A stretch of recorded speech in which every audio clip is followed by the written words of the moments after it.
In this tutorial, we'll learn how to use distinct count calculations in Oracle Fusion Data Intelligence, or FDI. The COUNTDISTINCT function counts the number of unique values for an attribute.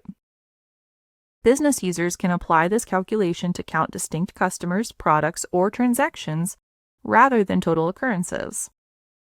In this example, I'll use a workbook with order line sales data to compare the total number of customers and the distinct number of customers for my business.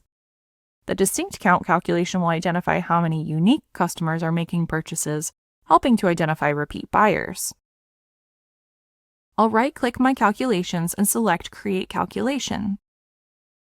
I'll name this calculation Number of Customers and type the function count. Then start typing the column name and accept the suggested customer ID column. I'll select Validate and Save to complete the calculation. When I drag this calculation onto the canvas, Oracle Analytics quickly displays the total number of customers, which is 5,629. I want to create a calculation to display how many of the 5,629 customers are unique or distinct out of this total number. I'll right-click my calculations, then Create Calculation. I'll name this calculation Number of Distinct Customers. I'll type the function COUNTDISTINCT and then the suggested customer ID column.